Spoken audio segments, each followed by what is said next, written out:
Hello, everybody. My name is Ryan Koki of the Seahawk Recap Show, and welcome back to the channel. We have the first day of free agency now behind us, and I'm just here to talk about the Seahawks and what they did on the first day of free agency. And it's going to be a longer, probably, video than I'm used to. So let's jump right in to the news. If you like this video, please consider giving it a like. It lets me know if I'm doing a good job with these free agency videos or not. And if you'd like to, please subscribe to the channel so you don't miss out on any more Seahawks future content. That would be great because there's going to be a lot more content coming out of this channel during this season. Let's get to the Seahawks day one free agency report. So, departing the team and what team they went to, and then their contract. Let's start off with the first guy of the day for Seattle going off this team. It's running back and Super Bowl MVP Kenneth Walker. He goes to the Chiefs. $43.05 million for 3 years, $14.3 million per year. And my initial reaction, if you did see the short that I put out, was again a punch in the gut. This was very expected, to say the least. Seahawks fans knew this was to be expected once Kenneth Walker, kind of put out that like buy post kind of stories on his Instagram and things like that, and then he signs with Kansas City. It still sucks, but we kind of knew it was going to happen. We kind of know that if you've been a Seahawks fan for a long time, and I've been a Seahawks fan since 2013, we understand that John Schneider, the general manager, does not like to use the franchise tag. So Kenneth Walker goes, he walks, and gets his bag in free agency by the Kansas City Chiefs. The thing I will say about Kenneth Walker is I'm going to miss him a lot this season. He put up basically the best numbers of his career in his final year with the Seahawks, winning Super Bowl MVP, and he was a big pivotal push in this year's playoffs, leading us to win Super Bowl 60 this year. But I'm glad he got the bag, man. I'm glad he comes out of this contract and gets $43 million.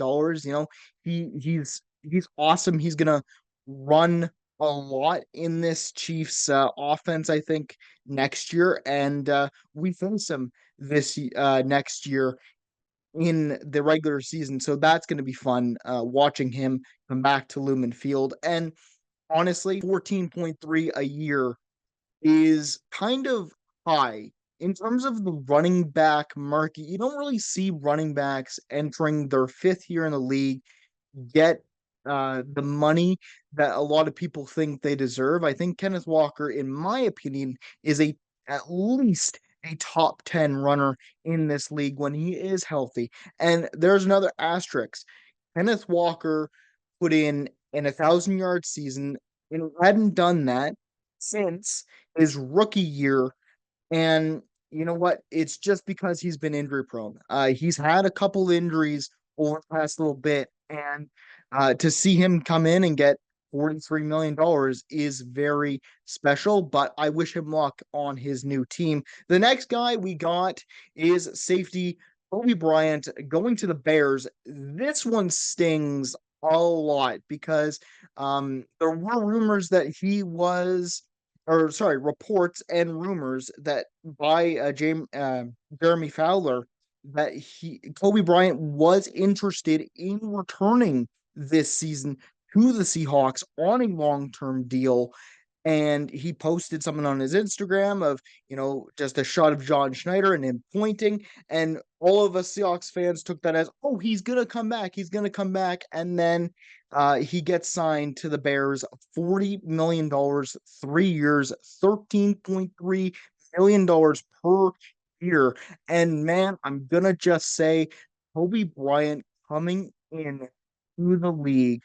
I watched this man go from a corner to a safety, and he has become he's become a lethal strong safety. He's a very reliable strong safety, in my opinion. His tackling ability has always been there from his corner days, and he's been a very, very stout player with Julian Love by his side has been he's been the Robin to Julian Love's Batman for the past couple of seasons. So I'm happy he gets the bag. Would have loved to keep him. Would have loved to see us pay him that much. I think he is worth that much, Kobe Bryant, but it's going to be interesting to see him on the Bears. I know that the Bears had that weakness of safety, and now they shore it up with a really, really good player at the strong safety position in Kobe Bryant. I just got to say, I hope he balls out because he is a damn good player. This one really sucks to see. But on the other side for the Seahawks, we do have Nicky Mamori. We do have Ty Okada, and we know that this coaching staff, especially Mike McDonald, can get the most out of his guys. So don't be surprised if Ty Okada slips into that strong safety role and plays great. And we also, this is only the first day of free agency, guys. I wouldn't be surprised. I didn't see Geo Stone get taken off of free agency. So maybe Geo Stone, who knows Mike McDonald from his time at the Ravens, will come in and play safety for us. That's just my hypothesis, but we'll see what happens. And yeah, I'm really looking to forward to watching some Bears football to see how Kobe Bryant is doing.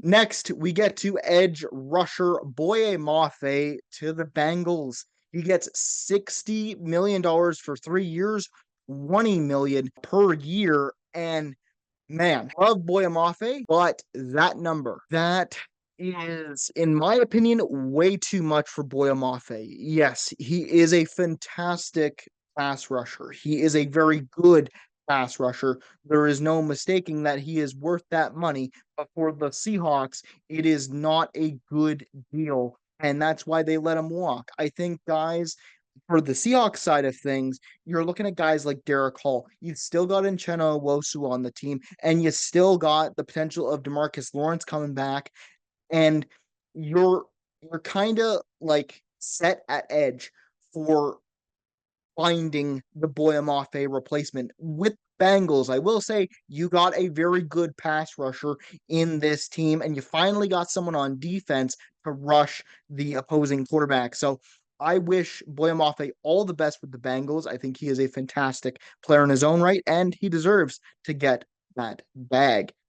And we get to the retention spots. Ignore the Will Disley to the Chargers. That was from last year. I apologize. It's cornerback Josh Jobe.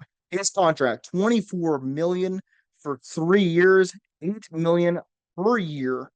And Josh Jobe, what a fantastic story. Came out undrafted free agent in the last year of Pete Carroll's time here in Seattle. Showed flashes of what he could do. Then Mike McDonald steps in as the new head coach, and he turned Josh Jobe into a player that is a complete and utter monster on the field at the age of 28. And I think, honestly, this is a really, really hurt sweet kind of a deal for the Seahawks because Mike McDonald knows how to use Josh Jobe.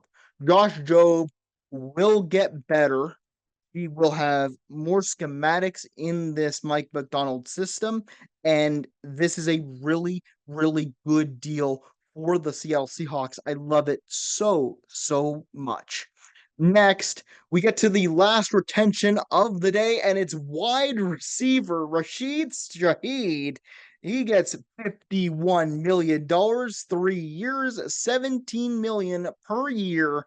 And man, he is worth every single penny. That's where the Kenneth Walker money went to, and it went to Rashid Shaheed. And I am very happy with this move because remember, the Seahawks gave up what, a fourth and I believe a fifth round pick to pick up Rashid at the deadline, and he becomes the special teams god that we needed in the special teams unit. He got a couple of uh, he got a kickoff return touchdown, and he got a punt return touchdown this year.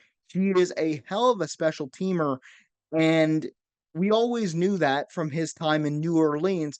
but his speed is so electrifying. You wait for him to be on a go route, you lose him on a go route, he is going to be toasting other DBs, and that's what he does. He is just the definition of a deep threat, and if you leave him alone, if you leave him on one, he's probably going to beat you with his speed, and then he'll be gone. And he was a crucial part in this Seahawks Super Bowl 60 championship winning team for the Super Bowl. So I am so happy to have him back. And now with a full year of Mike McDonald's system now going to be under his belt for the next 3 years, this is a really good deal.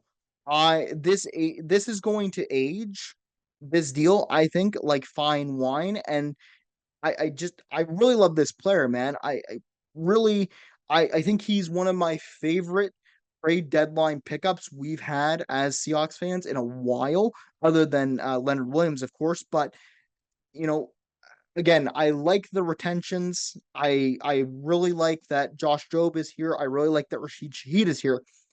And before I leave you guys off, Seahawks fans, listen to me very, very carefully. People were really mad when they saw Kenneth Walker, Kobe Bryant leave the team like immediately within the first like 2 hours of free agency being open. We got hit with a double whammy of guys that were on this team that are no longer going to be on this team, and people were like, "Oh, rah rah rah! This is really stupid. You know, you want to keep these guys, you want to keep these guys." And trust me, I agree with you. I was frustrated as well, but I do trust that John Schneider knows what he's doing. He knows how to hit running backs in the draft in the late rounds. He's done that with Kenneth Walker. He's done that with Zach Charbonnet. He's done that with Chris Carson when he was on the team, and many others. So I'm not worried about him being able to replace Kenneth Walker in the draft in a tandem system when Zach Charbonnet finally gets healthy. But here's the thing: when you go to a Super Bowl and you win it, you will have to pay what is called the Super Bowl tax. Your team is not going to stay completely intact. And considering that we have JSN and we have Devin Witherspoon's contracts up at the end of next year, next season, they have to be very, and I'm talking about John here, John Schneider needs to be very careful with how much cap space he spends, because those two guys alone are going to have massive, massive contracts coming up, and they're going to need to spend their money to keep those two all-star players. So, yes, it looks very dark in the first day of free agency, losing some big names like Boya Mafe and guys like Kobe Bryant and guys like Kenneth Walker. But I will say, trust the process, trust this coaching staff, because I am fully in support of whoever gets picked up in free agency by John Schneider, because I'm not assuming that John Schneider is just going to sit on his hands and have those two retained players in Josh Jobe and Rashid Shaheed not at least attempt to get another safety in the mix for a third safety, or maybe grab a running back in free agency. I wouldn't be surprised if he does something like that tomorrow. I trust our coaching staff. I trust them to develop guys, and I can't wait to see what they have planned for the rest of this free agency period. Anyways, that is it for this one. Have yourself a good rest of your day. Go Hawks, go! And I will see you as more contracts come out in the next coming days, because this was only day one of free agency. We've probably got a lot more time to go in this off-season period, which means more content for you guys. The Hawks go, take care of yourselves, and enjoy the rest of your day.